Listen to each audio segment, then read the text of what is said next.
Hello, I'm Tim Beggins, president of Elk Trading Company. In today's midweek natural gas report, natural gas prices are higher.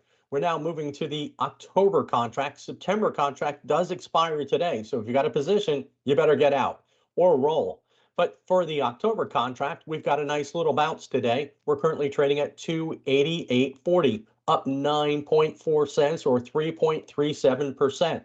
But as you can see, we're still below the 13-day exponential moving average here on barchart.com, and that comes in at 2918. So even though we're bouncing today, what we nicely call a dead cat bounce, we still have not closed above the 13-day exponential moving average. And at this stage, it doesn't look like we're going to do so. So until we get that signal, it still remains a weak market. Let's take a look at the hourly chart again for the October contract.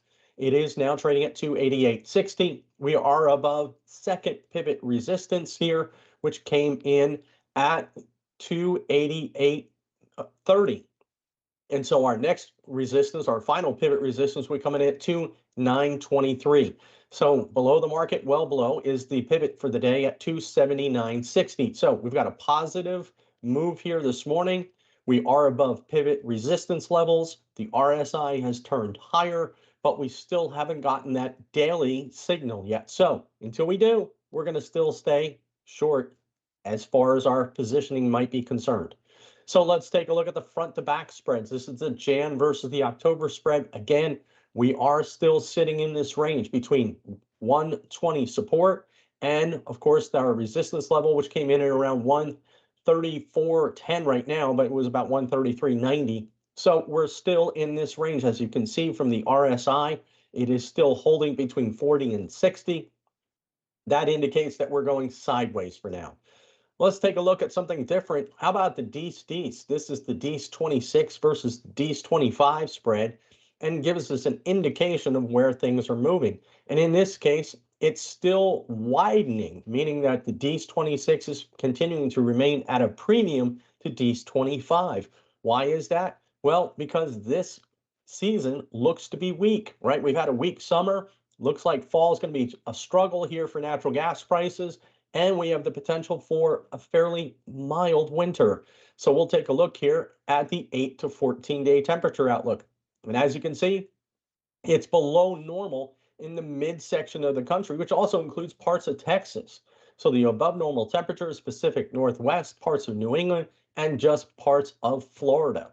How about the seasonal temperature outlook from NOAA here? This is Dec, Jan, and Feb. And as you can see, it's above normal across the southern tier of the country. Of course, the Southwest has a drought, so that would be expected here for above normal temperatures. And of course, Florida is always nice and warm, so it's a nice place to go for winter. But look at New England.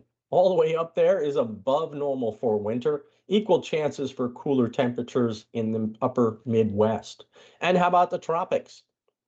This is Tropical Storm Ferdinand, and it is continuing to head out to sea. As you can look at right now, it is just pushing out into the northeast Atlantic Ocean. Really no threat other than to shipping.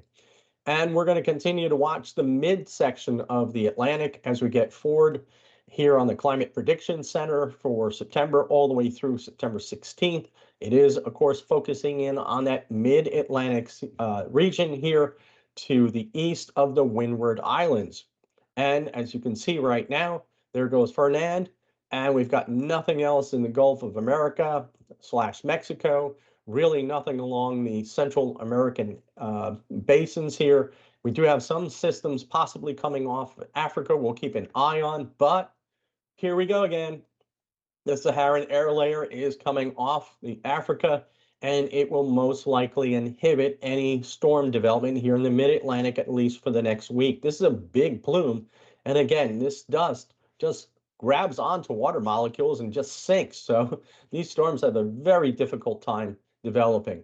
What else is bearish? Well, unfortunately, the status of U.S. nuclear outages.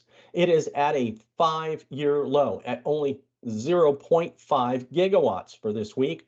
Unfortunately, we are bottoming here and possibly moving out, but this looks like a bad start to the outage season. How about the stocks? This is the oil and gas E&P sector, market cap between $2 and $10 billion, and it has a high short float. Well, they've been bouncing higher. As you can see here, the winner here, Northern Oil and Gas up 11% for the 1 week performance, followed by Apache up 10.67%. The natural gas focused stocks, CNX and CRK, are of course lagging in this environment. So let's recap here for the October contract, which becomes spot tomorrow. We are currently trading at 289, up 10 cents or 3.6%.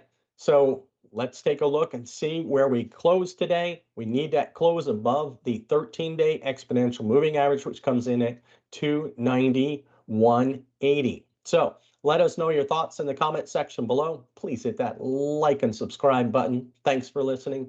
We'll see you soon.